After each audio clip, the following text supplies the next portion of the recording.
성경 말씀 보겠습니다.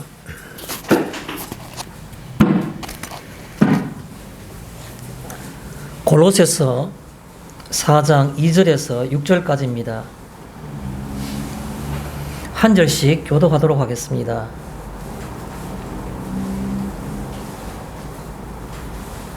제가 4장 2절을 봉독해 올리겠습니다. 기도를 계속하고 기도에 감사함으로 깨어 있으라. 또한 우리를 위하여 기도하되 하나님이 전도할 문을 우리에게 열어주사 그리스도의 비밀을 말하게 하시기를 구하나 내가 이 일 때문에 매임을 당하였노라. 그리하면 내가 마땅히 할 말로서 이 비밀을 나타내리라. 매임에게 대하여는 죄로 행하여 뼈를 아끼라. 너희 말을 항상 은혜 가운데서 소금으로 맛을 냄과 같이 하라. 그리하면 각 사람에게 마땅히 대답할 것을 알리라. 아멘.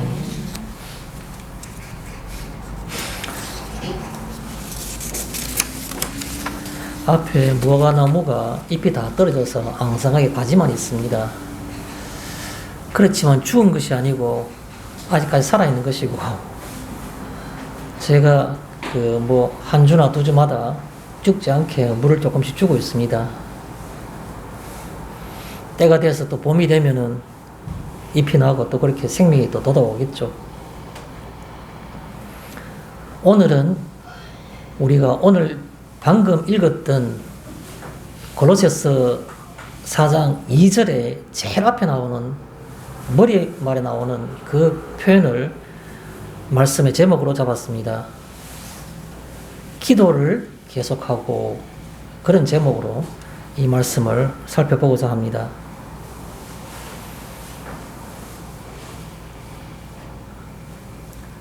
기도가 무엇이냐에 대해서는 우리가 굉장히 많은 얘기들을 우리가 들어봤습니다. 또 그리고 머릿속에서도 잘 정리가 되어 있습니다. 아마도 제가 성도님들께 기도를 뭐라고 정의하면 될까요? 라고 말하면 아마 많은 분들이 기도는 영적인 호흡입니다, 이렇게 말씀을 할 것 같습니다. 호흡이라는 것은 잠시라도 멈추면 죽는 것이고 생명을 유지하기 위해서는 필수적인 것이고 지속적인 것이다, 그런 개념에서 기도를 그렇게 표현하는 경우가 많습니다. 그 표현에 대해서는 저는 전적으로 동일하고 공감하고 있는 입장입니다. 그러나 좀 더 거기다 하나 더 작은 것이지만 추가하자면 기도는 영적인 호흡이면서도 내면적으로 볼 때 그것이 어떤 의미를 가지는가, 하나님 앞에서의 출입, 들어가기도 하고 나오기도 하는, 기도는 하나님 앞에서의 출입이다, 이런 말씀을 먼저 드리고 싶습니다. 기도는 내가 마치 옛날에 우상 숭배하던 이스라엘의 몇몇 왕들처럼 1월 성신에게 주문을 외우듯이 그렇게 내가 내 마음에 안정을 가지기 위해서 하는 그런 주문은 아니지 않습니까? 대상이 분명히 있고 내용이 분명히 해야 되는 겁니다. 하나님께 내가 이것도 아뢰고 저것도 말씀드리고, 기도란 것은 일방적으로 내가 툭툭 던지는 것이 아니라 상호 교감적인 것입니다.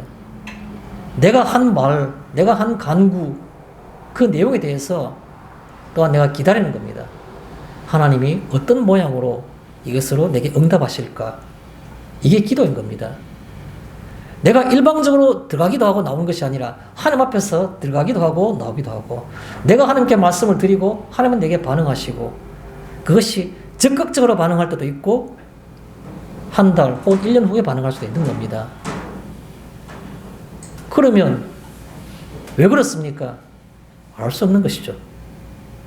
하나님의 뜻은, 하나님의 계획은 사람의 것과는 다를 수가 있기 때문에 알 수가 없는 겁니다. 그러나 내가 하나님께 말씀드리는 것이 하나님을 듣지 못하신 것도 아니고 하나님의 팔이 짧아서 도울 수 있는 능력이 제한되는 것도 아니고 우리의 생각보다는 더 깊은 곳에 하나님의 뜻이 있기 때문에 그 일이 어떤 형태로 이루어지는지에 대해서는 관심을 가지고 바라보는 것이 기도란 겁니다. 그래서 기도는 하나님 앞에서의 출입이다 이렇게 표현하고 싶은 겁니다. 또 제목이 그냥 기도만 되는 것이 아니라 표현하기를 기도를 계속하고 라고 표현하고 있습니다. 계속한다는 겁니다. 계속한다. 기도를 계속하고. 계속한다는 말은 어떻게 보면 기도의 대표적인 형태를 얘기하는 겁니다. 기도의 대표적인 형태. 기도는 내가 필요할 때 특정한 사건, 특정한 그런 것에 대해서 내가 하나님 앞에 간절히 매달리는 것이 기도다. 물론 그것도 기도 맞습니다. 그런데 기도는 호흡이라는 것처럼 끊임없이 지속돼야 되는 겁니다. 그걸 계속하고라고 말하는 겁니다. 우리가 한두 번은 들어봤고 또 기억에 남아있는 예수님의 그 비유의 가르침이 있습니다. 뭐냐 하면 누가복음 18장 1절부터 8절. 머릿속에 기억하기 편합니다. 18장 1절에서 8절. 그게 무슨 내용이 있습니까? 낙심하지 말고 계속해서 기도해야 될 이유에 대해서 예수님께서는 비유를 들어주신 겁니다. 우리가 흔히 그 비유를 불의한 재판관의 비유 이렇게 표현합니다. 불의한 재판관. 어느 곳에 하나님을 경외하지 않고 사람을 무시하는 재판관이 있었는데 억울함을 당한 과부가 날마다 찾아와서 그 일을 풀어달라고 부탁을 하는 겁니다. 그런데 자기가 개인적으로 별로 이해관계가 도움이 안 된다고 생각되니까 무시하고 한 겁니다. 그런데 날마다 찾아와서 얘기를 하니까 그 번거로움 때문에 더 이상 괴로움 받기 싫어서 그 청을 들어줬다, 일 해결해 줬다는 겁니다. 예수님은 그것을 쉬지 말고 끊임없이 계속해서 기도하는 것 같은 뜻을 전달하는 그 내용으로서 이 비유를, 불의한 재판관의 비유를 들어주신 겁니다. 누가복음 18장에서.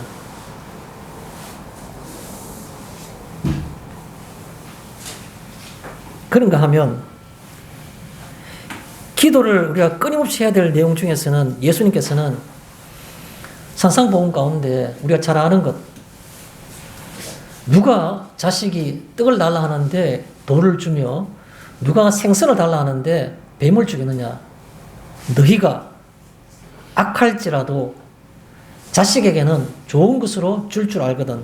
하물며 하늘에 계신 아버지께서 구하는 자에게 좋은 것으로 주시지 않겠느냐. 마태복음 7장 9절에 있는 말씀입니다. 기도해야 될 필요성에 대해서 얘기하는 것이죠. 기도가 우리에게 유익한 것이기 때문에 기도를 끊임없이 해야 될 필요성을 얘기하는 겁니다. 더 수동적으로 어떻게 들으면 예수님께서는 얼마나 기도를 강조하셨는지 십자가에 못 박히기 전날 마지막 만찬을 다 하신 후에 제자들의 발을 다 씻긴 후에 그가 마지막 설교를 합니다. 요한복음 14장, 15장, 16장에 세 장에 걸쳐서 그 마지막 설교의 마지막 부분이라 할 수 있는 요한복음 16장 24절에 예수님께서 이런 말씀하신 겁니다. 너희가 지금까지 내 이름으로 아무것도 구하지 아니하였으나 그러나 구하라. 그리하면 받으리니 너희 기쁨이 충만하리라. 제자들을 향해서 마지막 유언처럼 하시는 그 말씀, 설교의 말씀이 바로 기도하라는 겁니다. 또 다르게 뒤집어 보면 너희가 지금까지는 제대로 된 기도를 하지 않았다는 겁니다. 주문이겠죠, 주문. 이렇게 됐으면 좋겠습니다 라고 이렇게 그냥 자기가 마음을 생각하는 겁니다. 되면 얼마나 좋고 안 되면 그냥 뭐 본전이지 뭐 어쩔 수 없는 거지 뭐. 그건 기도가 아닌 겁니다. 오늘 처음 시작을 기도를 계속하고 라는 말은 바로 기도는 하나님 앞에서의 영적인 호흡이며 하나님 앞에서의 출입이다. 기도를 계속한다는 것은 바로 예수님께서도 여러 번 강조하셨던 것이다. 기도를 계속하라고. 그러면 우리가 오늘 말씀을 함께 생각할 때 기도를 계속 하는데 무엇을 기도할 것인가 라는 걸 생각해야 되는 겁니다. 주기도문 있지 않습니까? 주기도문 마태복음 6장 9절에 예수님께서 가르치셨던 기도문, 하늘에 계신 우리 아버지요. 그 기도문 있지 않습니까? 맞아. 근데 주기도문만 하는 건 아니지 않습니까? 우리가 상황마다 때마다 우리의 여건에 따라 가지고 다른 기도를 많이 하게 되는 겁니다. 우리는 무슨 기도를 할 것인가? 무엇을 기도할 것인가? 어떻게 기도할 것인가? 이런 생각들을 하면서 오늘 말씀을 살펴봤으면 좋겠습니다. 우리 성경 본문 말씀을 통해서 가볍게 한번 훑어보고 다시 또 하나하나 좀 깊이 살펴보고자 합니다. 먼저 본문은 어떻게 시작합니까? 기도를 계속하고 기도에 감사함으로 깨어있으라. 자, 우리가 그 성경을 읽을 때 그 원어를, 성경의 원어를 우리가 이해하는 것이 조금은 도움이 되겠죠. 기도를 계속하고 할 때 이 계속하고라 이 성경 원어적인 단어는 어디에 사용되는 그 언어이냐, 어느 단어이냐면 성경에는 한 두세 군데 그 이 용례가 있습니다. 사용되는 그 예가 있습니다. 성경 가운데. 그 중에 하나가 바로 뭐냐 하면 어떤 항구, 배가 들어오는 항구가 있지 않습니까? 그 항구에 정해진 시간에 배가 들어오기로 되어 있어요. 정해진 시간에 들어오기로 된 그 배를 기다리는 것, 그게 바로 이게 계속하고 하는 거랑 똑같은 단어입니다. 자기 남편이, 자기 아버지가 바람 부는 파도 치는 먼 바다에 조업을 나갔는데 내일 오전에 들어올 거야 라고 말하면 들어올 때까지는 적어도 가족들이 항상 마음에 조심스럽기도 하고 기다리지는 마음이 있어서 늘 흘끗흘끗 항구 쪽을 계속 살펴볼 겁니다. 아버지 배가 혹은 남편 배가 들어오는가 안 들어오는지. 그것을 그 기다리는 그 마음을 계속하고라는 단어가 똑같은 단어를 쓴다는 겁니다.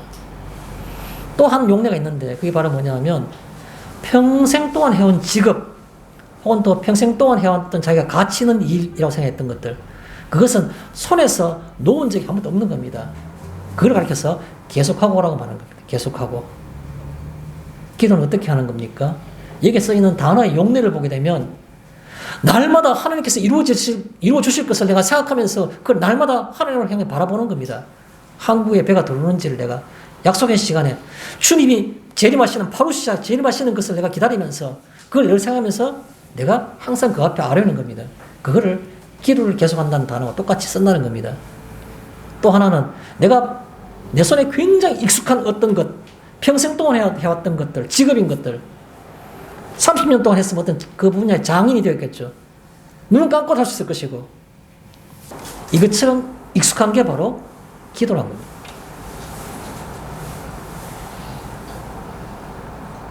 이루어지면 좋고 안 이루어져도 할 수 없는 그냥 내가 막연한 어떤 그런 지푸라기 잡는 기분으로 툭툭 던지는 게 기도가 아닌 겁니다.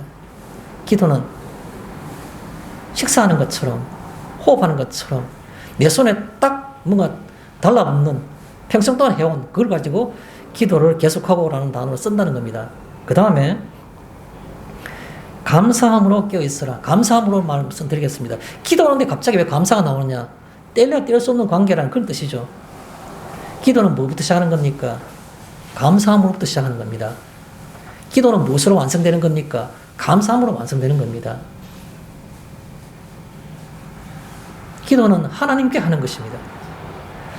우리가 하나님을 바라볼 때 느끼지는 첫 번째 공통된 정서가 무엇입니까? 감사함인 겁니다. 감사함. 오늘 주보에 광고에 제가 교회 소식에 그렇게 적었습니다. 이번 토요일은 25일이겠죠. 12월 25일은 성탄 감사 예배가 11시에 있습니다. 라고 제가 말씀드렸습니다. 보통 성탄 축하 예배라 그러지 않습니까? 제가 뭔가 좀 어색했습니다. 축하라는 말 자체가. 누가 누구에게 무엇을 축하한다는 말입니까? 감사한다는 말도 울리지 않겠나는 생각이 들어서 그렇게 표현한 겁니다. 기도는 하나님께 하는 것이다. 대상이 딱 유일한 분에게 딱 정해졌기 때문에 그 대상을 바라볼 때 느끼는 첫 번째 공통된 감정은 바로 감사함이란 겁니다. 다른 게 뭐 있습니까? 하나님 바라봤을 때 다른 감정이 느끼는 게 있습니까?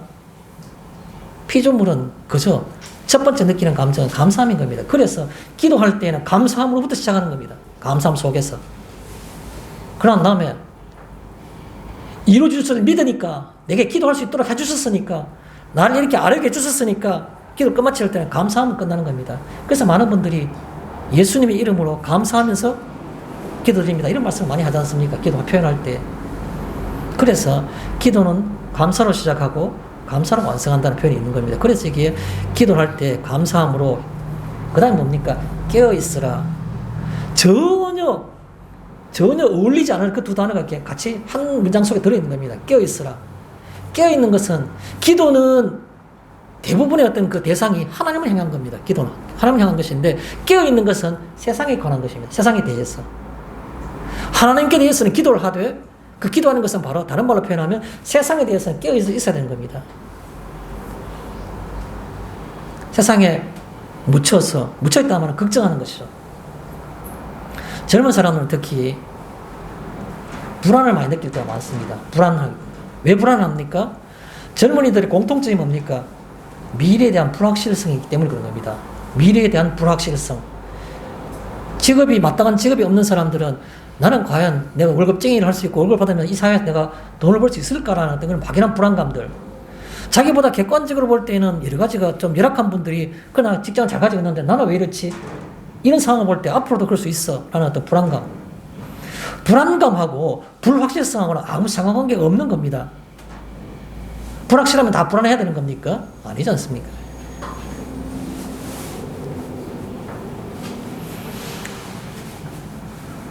그래서 말이 좀 많이 어긋나버렸습니다. 다시 돌아와서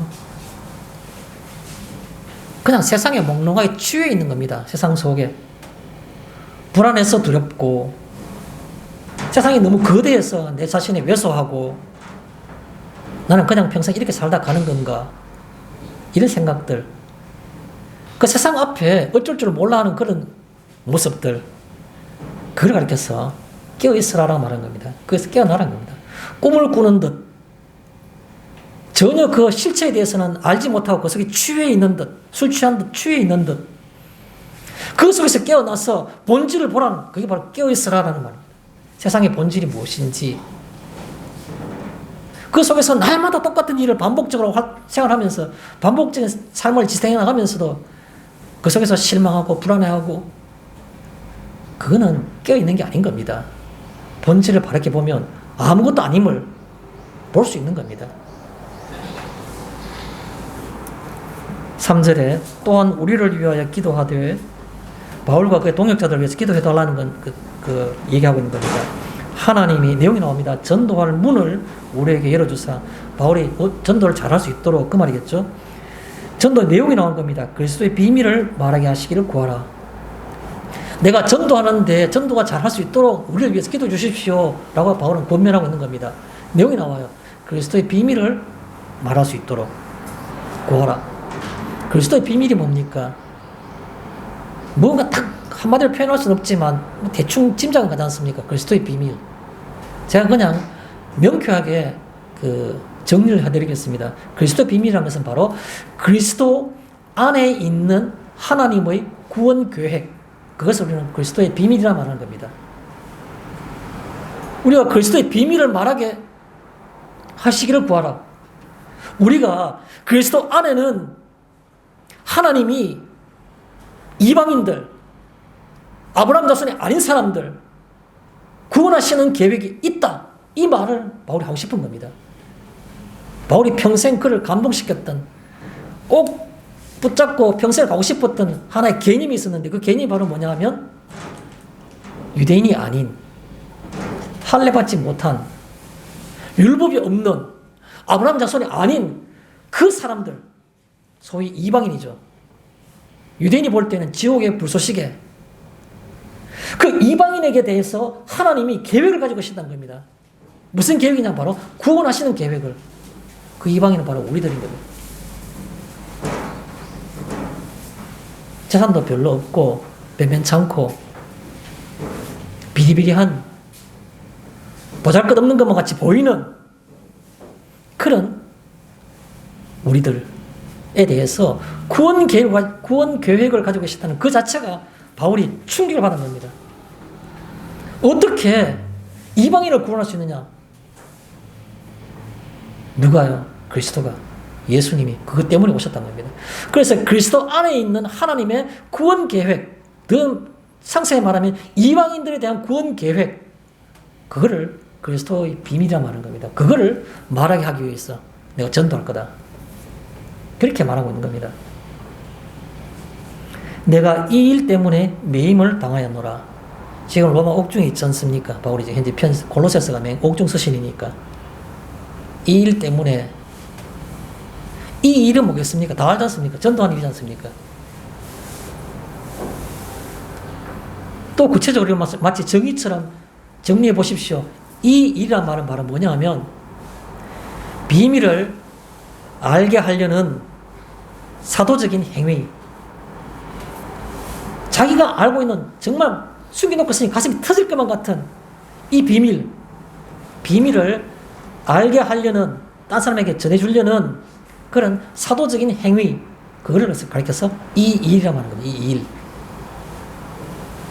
바울이 그랬구나. 그런 생각이 드십니까? 우리는 뭐 때문에 바울과 달라야 되는 겁니까? 이 시대의 바울은 누구입니까? 목사님입니까? 신약시대의 개신교에서, 성경 속에서, 개신교라는 건 뭘 따질 필요 없습니다. 성경 속에서 목사가 어디 있으며 평신도가 어디 있습니까? 어디 구분이 있습니까? 바울이 그랬구나. 그런 겁니까? 그 사도적인 행위, 이 일, 그것은 우리 모두에게 짊어진 예수님 마지막 당부의 말씀입니다.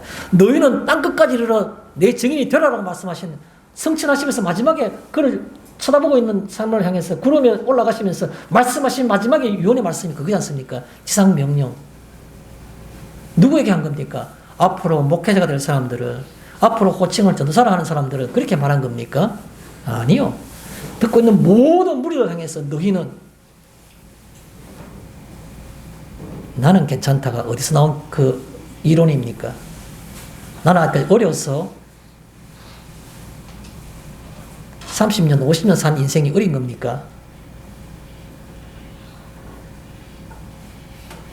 신앙생활 이제 얼마 안 돼서 하나님께서는 깨닫게 하신 겁니다. 깨닫는 순간이 바로 실천해야 될 순간이라는 겁니다. 4절에 그리하면 내가 마땅히 할 말로서 이 비밀을 나타내리라. 어려운 말 없습니다. 5절에 외인에게 대해서는, 외인이 누굽니까? 다 아시는 겁니다. 비기독교인, 기독교인 아닌 사람, 예수를 알지 못하는 사람, 그게 바로 외인입니다. 하나님 바깥에 있는 사람, 예수님 바깥에 있는 사람, 외인, 바깥 외지 않습니까? 대해서는 지혜로 행하여. 지혜가 뭡니까? 여러 가지로 표현할 말들이 많습니다.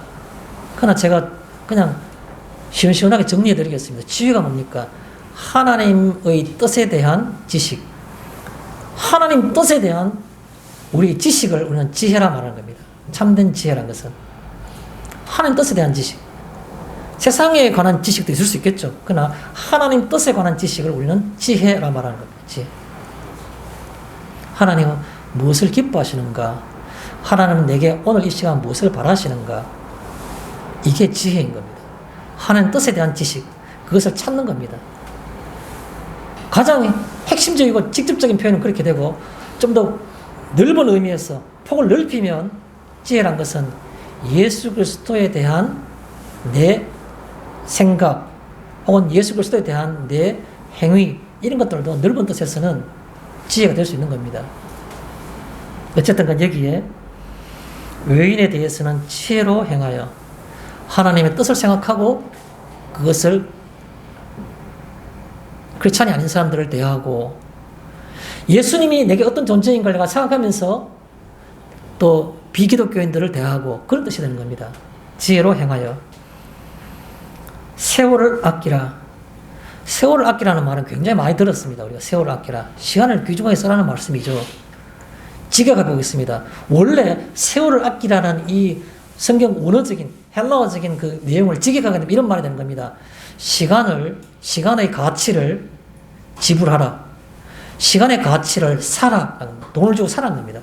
시간의 가치를 살아. 이 말이 바로 세월을 아끼라라는 말의 직역한 표현입니다. 그냥 성경 원어를 그대로 해석하게 되면 시간의 가치를 돈을 주고 사라라는 겁니다.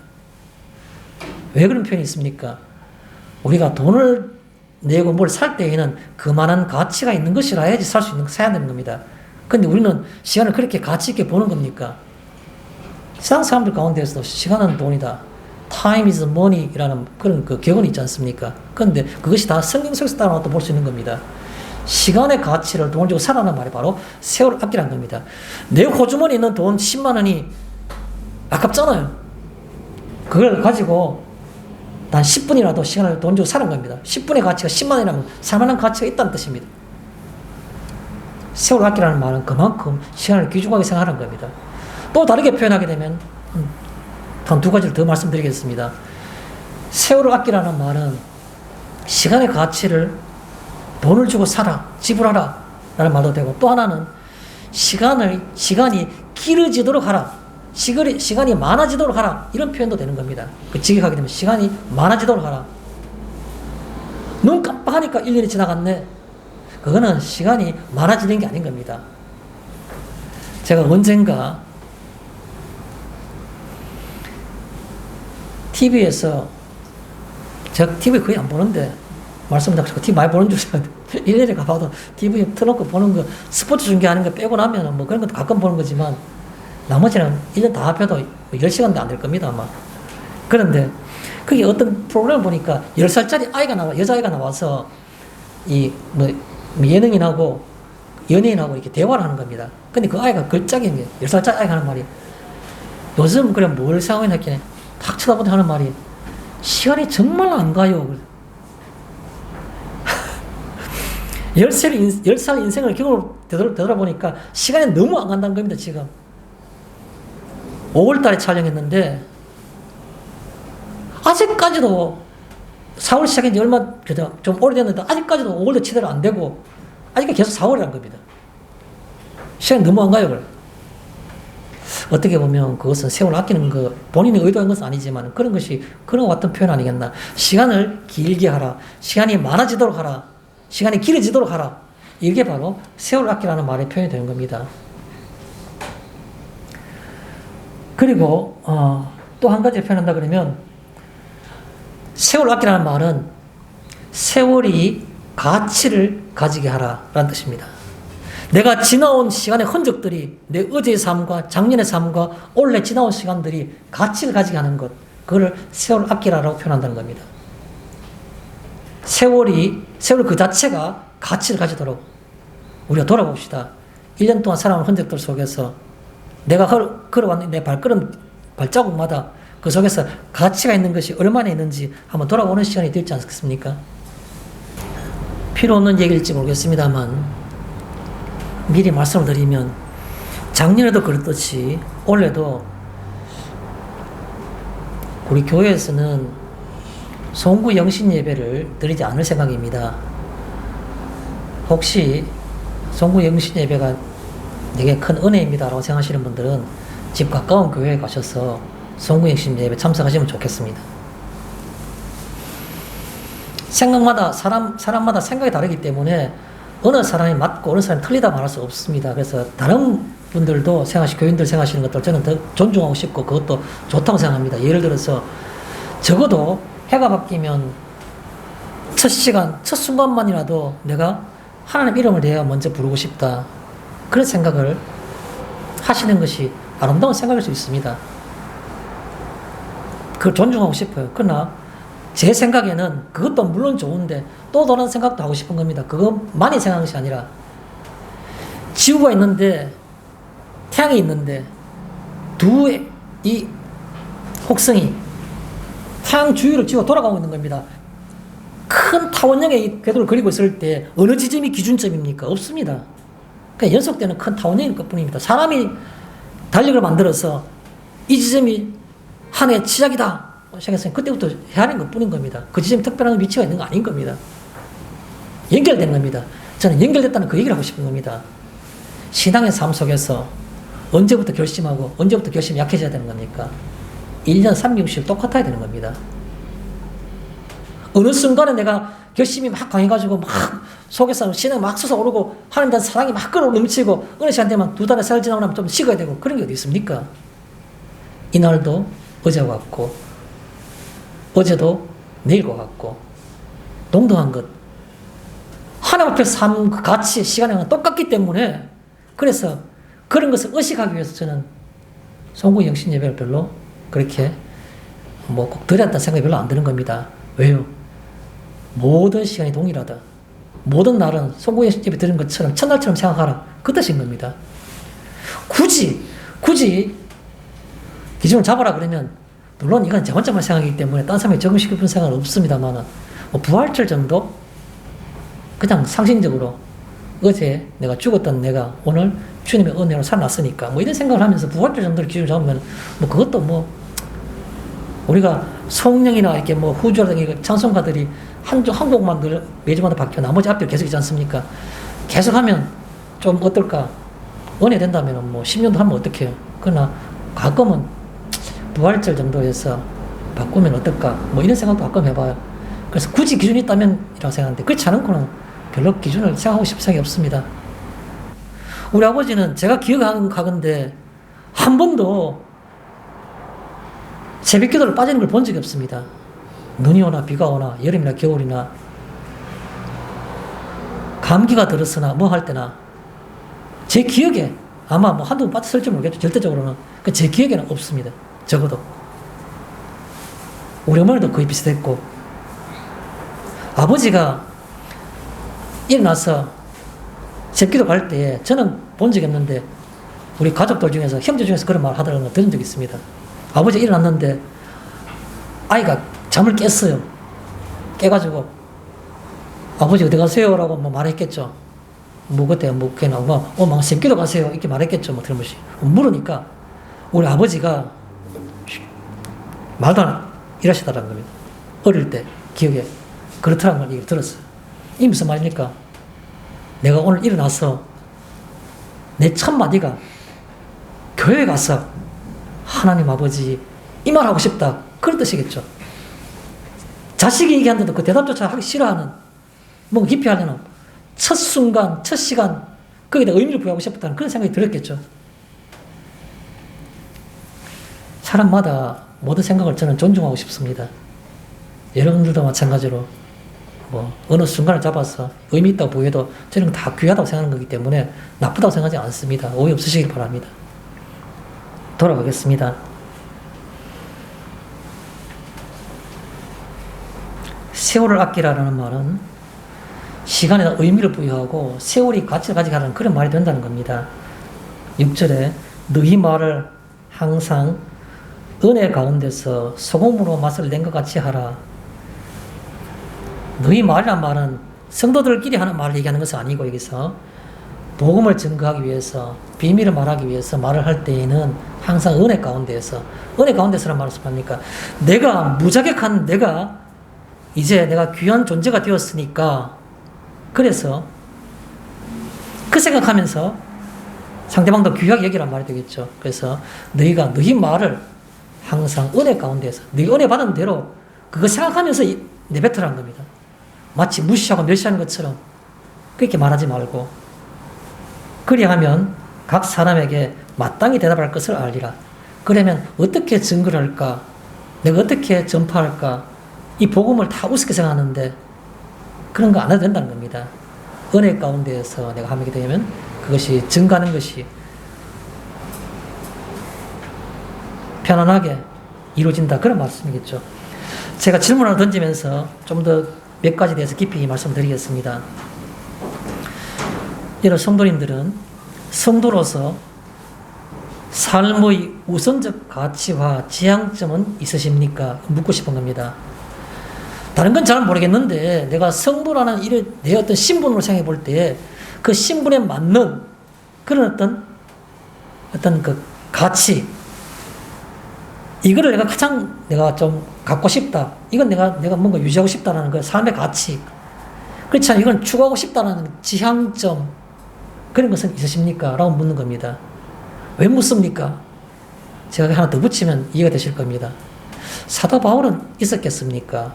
있었다면 무엇이겠습니까? 그걸 묻고 싶은 겁니다. 사도 바울은 도대체 그가 평생에 그가 추구하고 싶었던 가장 가치 있는 가치 지향점은 있었을까? 그 생각해 보시면 우리와 비교가 안 되겠습니까? 사도 바울도 똑같이 성적을 가진 사람인데 사도 바울은 그런 것을 아마 가치를 가졌을 것 같아. 그러면 우리는요, 뭐가 달라야 되는데요?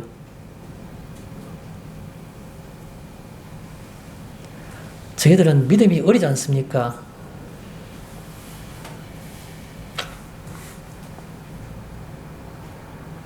어리든 믿음이 강하든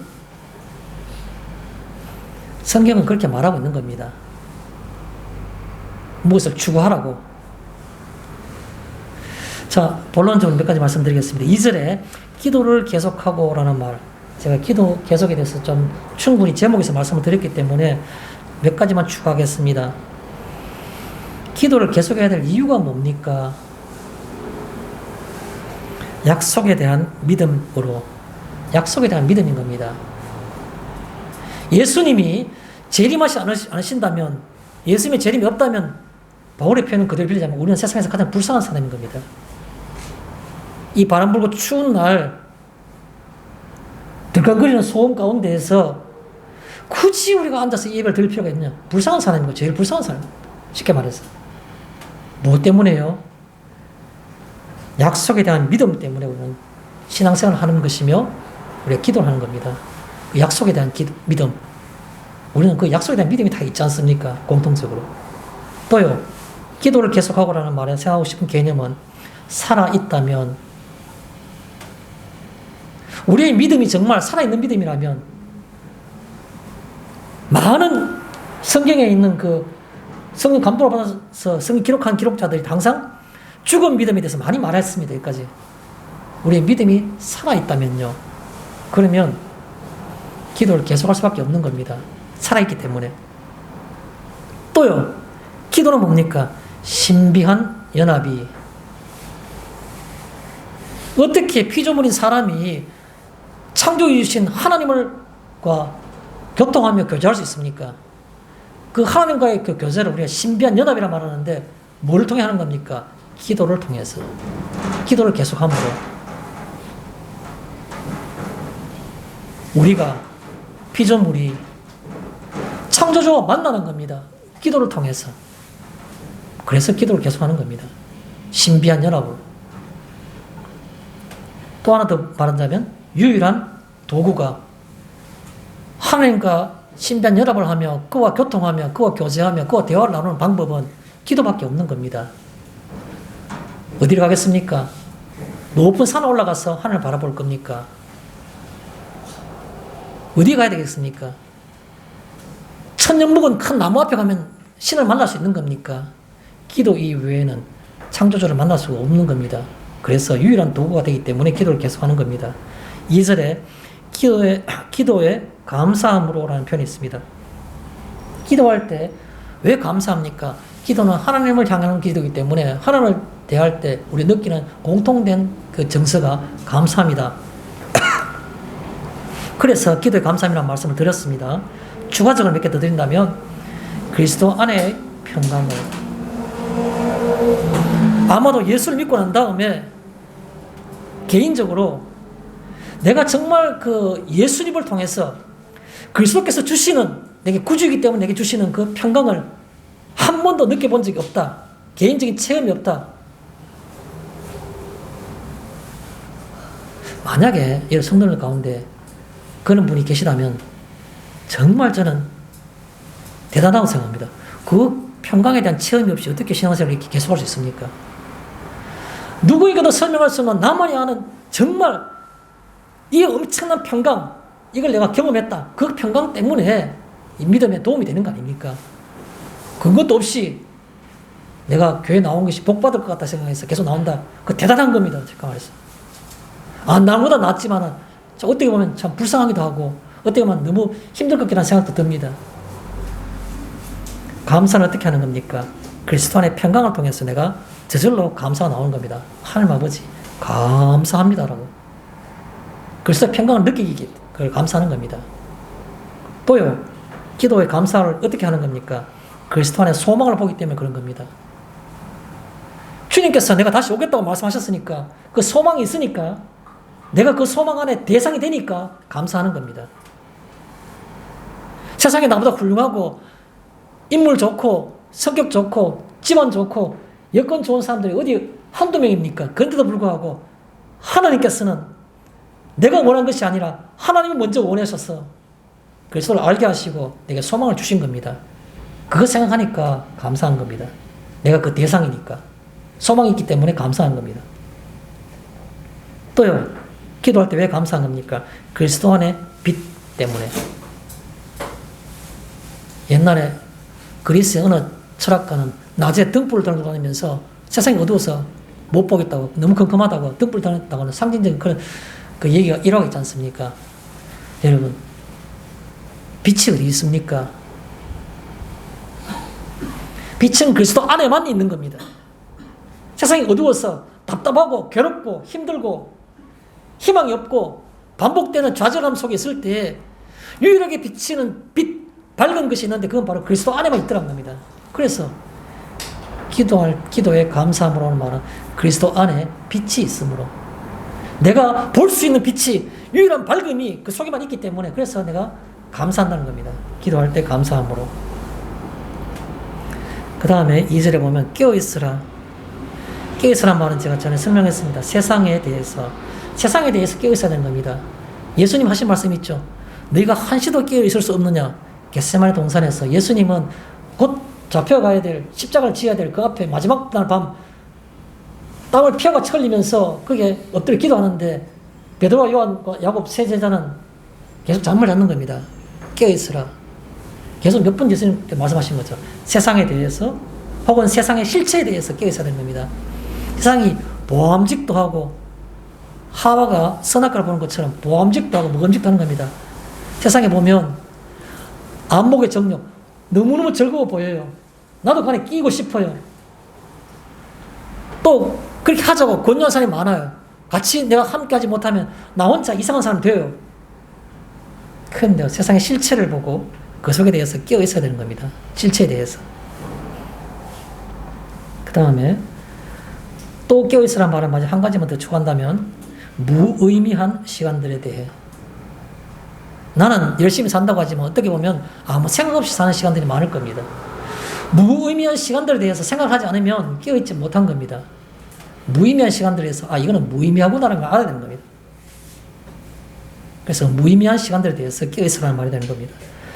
자, 3절에 보면 그리스도의 비밀을 말하게, 제가 아까 설명 충분히 했기 때문에 정리만 하겠습니다. 그리스도의 비밀을 말한다는 건 무슨 말입니까? 그리스도 안에 있는 하나님의 구원 계획을 말하는 겁니다. 그리스도 안에 있는 하나님의 구원 계획을. 바울만 알았습니까? 우리도 알지 않습니까? 공통적인 겁니다. 그런데 바울은요, 그런데 우리는요, 이 생각 하셔야 되는 겁니다. 진짜 아는 거 맞습니까? 바울은 알았는데 그런 행동이 나오고, 우리는 알았는데도 왜 이런 행동입니까? 그걸 생각해 보자는 겁니다. 그래서 그 붙이는 것에 하나 더 붙인다면 그것에 대한 내 삶은, 그럼 나는 어떻게 살고 있냐는 거죠. 제가 신앙 서적은 평생에 딱 책을 한 권 쓴 적이 있습니다. 2015년에 6년 전에 우리 서가에 있는 그 책 잘 않습니까? 제목 제가 설명드리겠습니다. 정의는 박수치지 않습니다. 뜻이 뭡니까? 이 시대에 혹은 지나온 시대에 수많은 기독교인들이 예수의 제자라고 증인이라고 살고 있는데 한결같이 대다수의 사람들은, 극히 일부분 사람 제외하고 전부 뭐하고 있습니까? 박수만 치고 있는 겁니다. 훌륭하다. 어떻게 경북대학교의 의대 교수가 자기의 모든 것을 다 내려놓고 몽골에 가서 선교사를 갔느냐? 박수 치는 겁니다. 정의는 박수치지 않는 겁니다. 정의는 정의의 삶을 사는 것이지 박수치는 사람이 아닌 겁니다. 법정에 가서 어떤 사건에서 증언하러 갔는데 증언하러 간 사람이 다른 사람 보고 잘했다 맞다 박수치는 사람입니까? 아니요. 자기 입으로 증언하는 겁니다. 자기가 받은 바 은혜에 대해서, 자기가 알고 있는 그리스도 안에 있는 비밀에 대해서 증언하고 얘기하는 사람이 증인인 겁니다. 그래서 그것에 대한 내 삶은요? 라고 묻고 싶은 겁니다. 또 4절에 보면 마땅히 할 말, 증언입니다. 마땅히 할 말, 증언입니다. 증언. 내가 알고 있는 것에 대한 얘기, 증언. 증언을 어떻게 하는 겁니까? 성령의 감동으로 하는 겁니다. 오늘 얘기 들었으니까 해야지. 물론 좋은 일입니다. 그러나 기도하십시오. 내가 이 비밀에 대한 증인으로 살 수 있게 해달라고 기도해야 되는 겁니다. 그러면 성령이 감동하실 겁니다. 잘 알지 않습니까, 여러분? 교회가 어떻게 시작되었습니까? 오순절날 성령의 강한 감동을 받으니까 누가 나가서 비밀을 말해라 라고 말하진 않는데 베드로와 그의 제자들이 그냥 밖에 뛰어나간 겁니다. 길거리에. 그 전날 어땠습니까? 예수님도 십자가에 죽음을 당하셨으니까 우리도 잡히면 무조건 죽는다.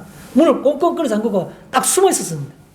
근데 그들이 누가 문을 열어주고 나오란 것도 아닌데 스스로 문을 열고 그 위험 가운데 뛰어나가가지고 내가 죽은 예수를 주가 그리스도가 되겠다고 구원자가 되겠다고 외치는 겁니다. 뭐 때문에요? 가슴이 끓어넘치는 그 벅찬 감격 뭐로 인해서요? 성령의 감동하심을 통해서. 증언은 아무나 할 수 있는 게 아닌 겁니다. 성령의 감동만이 가능한 겁니다. 그래서 성령의 감동으로 라는 말씀을 드리고 싶은 겁니다. 어떤 사람들은 증언하라 그러면 교회에서도 그렇고 사회에서도 그렇고 그런 표현이 있지 않습니까? 개념 있다라는 소리, 개념 있는 사람. 제가 그런 얘기 들은 적 있습니다. 개념 연예인. 얄팍하고 알량한 사람들이 그냥 듣기 좋아하는 그냥 이 정도 수준의 깊이 그걸 가지고 개념 있다고 말하는 겁니다. 그리스도의 비밀에 관한 증언은 그런 개념이 아닌 겁니다. 내 속에서 끓어넘치는 주체할 수 없는 그 성령의 감동에 의해서 나오는 것이 바로 교회에도 보면 제가 알고 있는 어느 교회는 어느 장로님은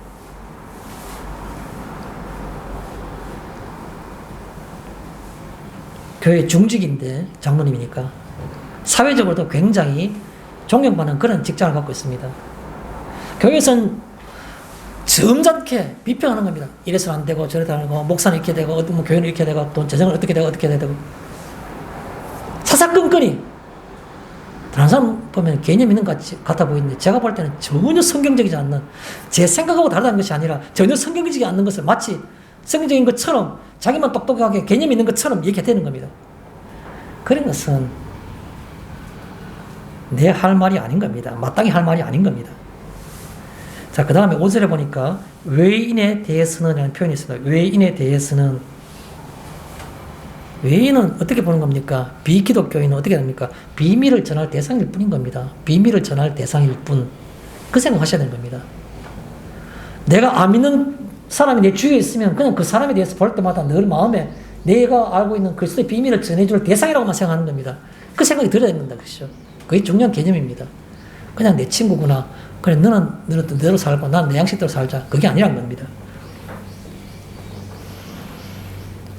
6절에 너희 말을 너희 말은 성도의 언어는 그 뜻입니다. 성도의 우리가 신분이 성도라고 말하면 택함 받은 자라고 말하면 그럼 우리의 언어는 어떻게 되느냐 그 말이겠죠. 그래서 여기 말하는 너희 말이라 말하는 성도의 언어는 이 말입니다. 또 다른 개념을 하나 더 표현한다면 비밀의 전파를 우리가 말하는 가운데 일상적인 말도 필요하지만 그러나 의도적인 말 가운데에서는 가장 가치 있는 말, 인생에서의 가치 있는 어떤 지향점은 바로 비밀의 전파입니다. 비밀의 전파. 어떻게 보면 저도 그냥 사는 것보다는 목사가 되는 게 이 비밀을 전파하는데 조금 더 좋은 환경을 가지기 때문에 목사가 되고 싶었는지도 몰랐는 겁니다. 모든 목적과 인생의 시간들이 여기에 다 초점이 맞춰져야 되는 겁니다. 비밀을 전파하는 것. 그게 바로 우리의 할 말이고 너희 말이라는 것을 표현한 겁니다.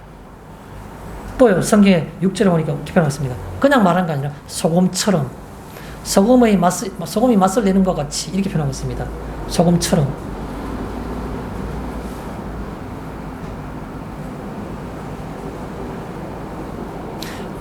제가 이런 말씀 드리는 것은 혹 오해 소지가 있기 때문에 조심스럽습니다. 제가 굉장히 친하게 지내는, 특히 신앙적으로 가까운 그런 친구 집사님이 있습니다.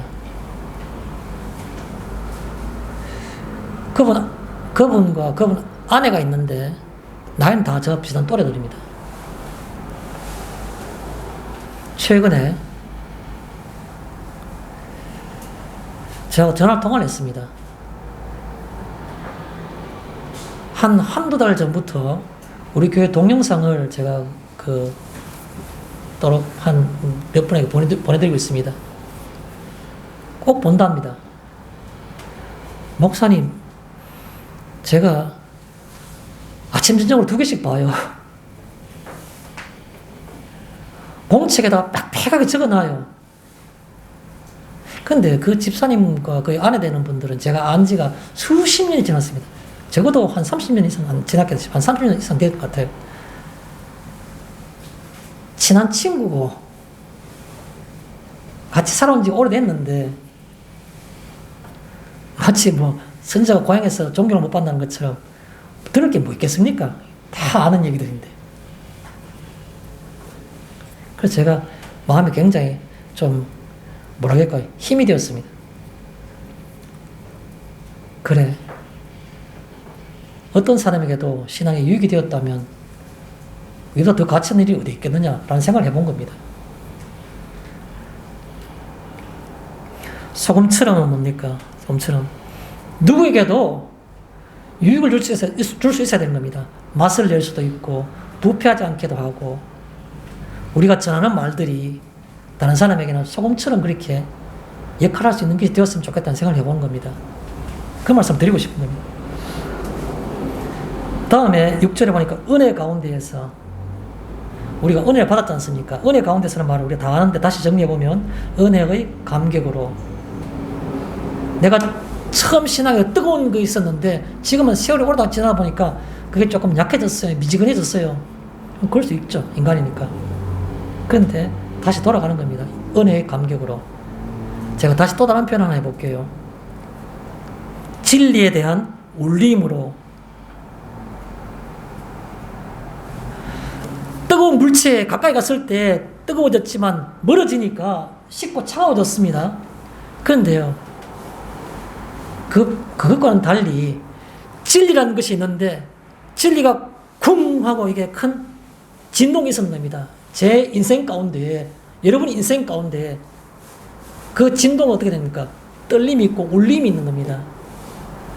진리에 대한 울림으로. 한자로 말하면 반향이라고 그러죠. 영어로 말하면 에코라 말하죠. 진리가 여기 있는데 그 진리가 지금도 진동하면서 그 증폭하고 계속해서 진폭을 하고 있는데 나는 그 옆에 있으면서도 전혀 떨림이 없다. 그게 무슨 신앙입니까? 진리가 없어진 겁니까? 진리가 말씀 가운데, 예배 가운데, 우리의 삶 가운데, 내 믿음의 역사 가운데 진리가 계속해서 지금 물리고 있는데 곁에 있는 나는 전혀 그에 대한 같이 진동하는 것, 울림이 없다는 그건 무슨 믿음입니까? 은혜 가운데서라는 말은 바로 내가 받은 은혜가 내 마음을 지금도 진동시키는 겁니다. 울림이 있는 겁니다. 따라 같이 떠는 겁니다. 그것을 이렇게 해서 우리는 은혜 가운데서라고 말하는 겁니다. 진리의 울림 가운데서, 같이 진동하는 가운데에서. 마지막으로 6절에 마땅히 대답할 것을, 우리가 주변의 사람들에게 뭘 얘기하는 겁니까? 그리스도가 주 되심을. 인생에서는 허다하게 가치 있는 것처럼 것들이 많이 보이는데 실제로 가치 있는 것, 특히 내 인생의 주인 되는 것은 딱 한 개 있다면, 인생의 주인이 있어? 우리가 노예냐? 그래, 맞다.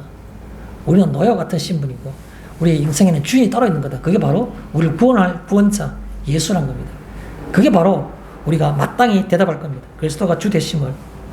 하나 더 붙인다 그러면 그리스도가 소망 되심을. 그리스도가 소망 되신다는 것에 대해서 우리가 좀 천천히 잠잠히 다시 한번 정독해 보고 싶은 성경 구절이 있습니다. 베드로전서 3장 15절입니다. 베드로전서 3장 15절. 제가 신학교에서 신학대학원을 다닐 때 어느 교수님이, 연세 많은 교수님이 그런 말씀 하시더라고요. 자기가 서울에서 장로신학교를 다닐 때, 그때 그 졸업할 때, 졸업 예배인가 했던 뭐 그럴 때, 졸업 그 무렵인데, 그게 목회자가 그런 말씀을 하시다는 겁니다. 여러분들이 세상에 나가게 되고, 교회에서 목회를 하게 되면은 이 말씀을 꼭 기억하십시오 라면서 이 말씀을 소개하더라라는 말을 하는 겁니다. 제가 그 말씀을 이렇게 들을 때 참 많이 공감이 되었습니다. 그래서 여러분에게도 오늘 이 말, 마땅히 대답할 게 뭡니까? 그 얘기하고 싶은 겁니다. 베드로전서 3장 15절에 너희 마음에 그리스도를 주로 삼아 거룩하게 하고, 그냥 사는 게 아니고 우리가 그리스도를 나의 주인으로 삼아가지고 우리의 속 사람이 거룩하게 하는 겁니다. 내가 헌금을 많이 하고 새벽기도를 한 번도 안 빠지고 그게 거룩하게 되는 게 아닌 겁니다. 나타나고 보이는 것이 거룩하게 하는 것이 아니고 내 마음에 그리스도를 주인으로 삼는 것, 그것을 통해서 우리가 거룩하게 되는 겁니다. 또 너희 속에 있는, 우리 속에 있는 소망에 관해 이유를 묻는 자에게는, 옆에 사람이 우리를 볼 때마다 너는 달라, 너는 진짜 달라, 뭔가 같으면서도 다른 것 같아, 너 속에는 우리가 모르는 뭔가 뭐 어떤 가득 찬 어떤 그런 가치가 있는 것 같아, 뭔가를 바라는 게 있는 것 같아. 그게 소망인 겁니다. 너희 속에 있는 소망에 대해 이유를 묻는 자에게는 대답할 것을 항상 준비하되, 대답할 것을 준비하고 있어야 된다는 겁니다. 대답할 것을 온유와 두려움을 하고 라는 표현이 바로 베드로전서 3장 15절에 있는 겁니다.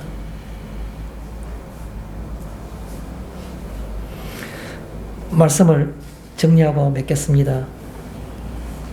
두 가지를 여러분에게 말씀드리겠습니다. 이 한 주간 이 두 가지에 대해서 한 번쯤은 생각해보는 그런 한 주간이 되었으면 좋겠습니다. 첫 번째는 복음이라는 복된 소식이 내 삶과 내 존재에 어떤 의미인가. 두 번째, 복음이라는 그리스도 안의 비밀에 대해서 나는 어떻게 반응하고 있는가. 주일날 예배 드리는 게 반응입니다. 그러면 제가 더 이상 드릴 말씀이 없습니다. 곰곰이 정말 솔직하게 나는 이 복음이라는 믿음의 비밀에 대해서 나는 어떻게 지금 내가 반응하고 있는가. 아마 주님은 생각하시는 것을 기뻐하실 겁니다. 마치겠습니다.